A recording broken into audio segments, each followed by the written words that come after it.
प्रिय व्यूअर्स, आज हम चर्चा करेंगे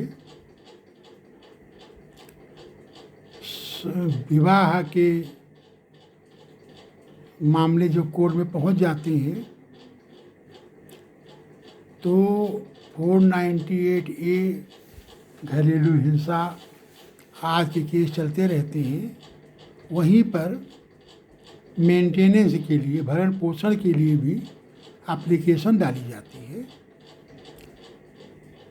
पत्नी के द्वारा अमूमन CRPC 125 के तहत मेंटेनेंस के लिए और वाद के खर्चे के लिए प्रार्थना पत्र डाला जाता है।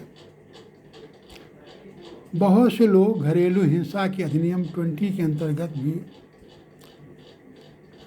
धनीय अधिकार के लिए, मॉनेटरी रिलीफ के लिए एप्लीकेशन देते हैं।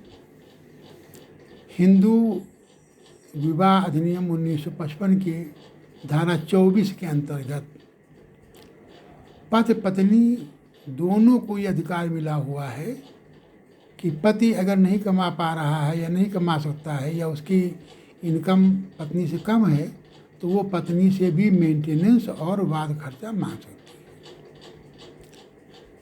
तो इस प्रकार हम देखते हैं कि 3 प्रकार से मेंटेनेंस और वाद का खर्चा मांगा जा सकता है।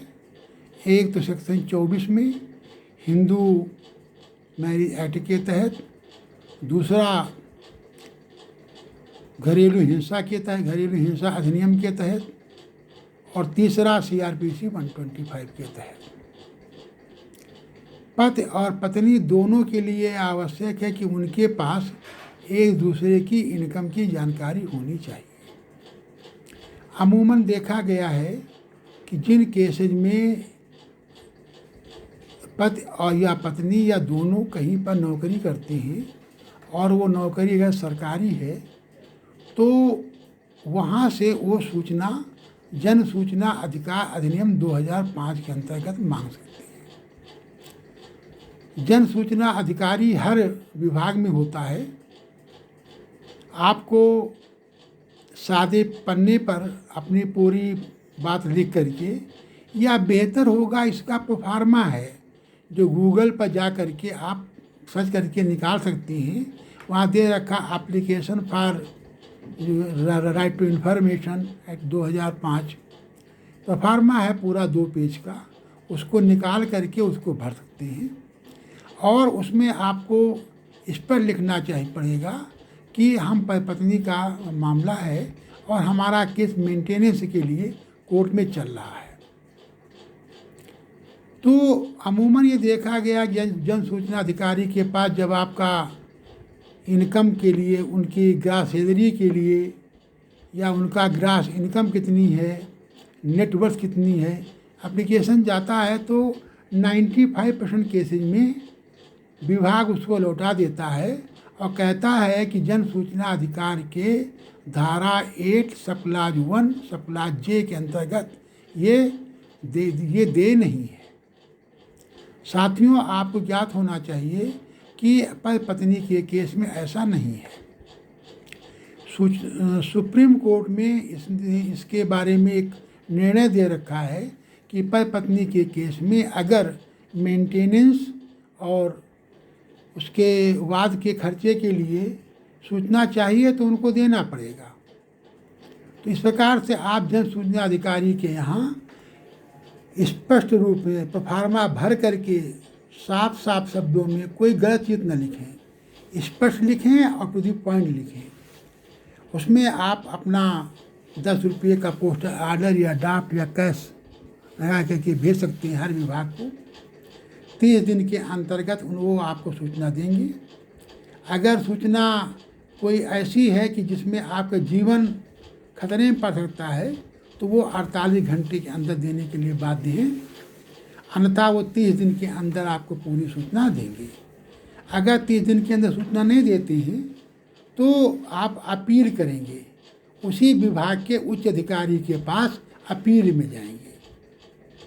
अगर जन सूचना अधिकारी ने देने से मना किया है तो उसमें ये भी लिखा होगा कि अगर आप इससे सहमत नहीं हैं तो हमारे इन अधिकारी के पास अपनी अपील कर सकते हैं। उनके पास अपील आप कर दीजिए। अपील का समय जो है अमूमन 60 दिन का होता है। प्रयास करिए उसको 30 दिन के अंदर ही कर दीजिए तो अच्छा रहेगा। अगर वहाँ से भी प्राप्त सूचना आपको संतुष्टि नहीं प्रदान करती है या आपको लगता है कि गलत सूचना है, तो उस स्टेट के राज्य सूचना आयुक्त के पास आप उनका एक प्रोफार्मा होता है भर करके, और सारे पेपर जो आप जन सूचना अधिकार के अंतर्गत मांगा है, वो अपील किया, वो सारे पेपर उनको आप 60 दिन के अंदर उनके पास भेज सकते हैं। किसी कारण से अगर आपको देर हो जाती भेजने में है तो एक एप्लीकेशन दे दीजिए, इन कारणों से हम एप्लीकेशन समय पर नहीं आवेदन पत्र नहीं दे पाए, तो वो वहाँ मान्य हो जाएगा। उसके बाद कार्रवाई चलती रहेगी। ध्यान रहे कि सुप्रीम कोर्ट का इनकम टैक्स अधिकारी के CPO के खिलाफ में जजमेंट आ चुका है कि ऐसे मामलों में सूचना देना ही होगा। तो अगर कहीं से मना करता है, घबराइए बिल्कुल नहीं, आप अंत लड़ते रहिए और आपको सूचना मिलेगी, ये मेरा पूरा विश्वास है। ये छोटा सा वीडियो है, हम इस पर विस्तृत जाना नहीं चाहते हैं। केवल ये ध्यान रखिए कि जो आपका आवेदन पत्र है वो सुचारू रूप से भरा हुआ हो, सही भरा हुआ हो और कम से कम शब्दों में भरा हुआ हो, पूरी जानकारी के साथ हो। उसके साथ 10 रुपये का पोस्टर आर्डर ज़रूर लगा दीजिएगा। अगर आप पॉवर्टी लाइन के नीचे हैं तो उसका सर्टिफिकेट लगा दीजिएगा, वो भी देने की आवश्यकता नहीं है। तो इस प्रकार प्यारे साथियों, ये आम जनता के लिए है। जो आजकल केसेस चल रहे हैं उसको देखते हुए हमारे मन में विचार आया, इस प्रकार के वीडियो सामान्य जनता में जाना चाहिए, ताकि वो अपने केस में इन चीज़ों को रख सकें कि उनकी इतनी इनकम है, इनकी इनकम है, तो हमारा इस प्रकार से देय नहीं होगा या बहुत कम देय होगा। प्रिय साथियों, इस प्रकार के हमारे वीडियो को देखते रहिए।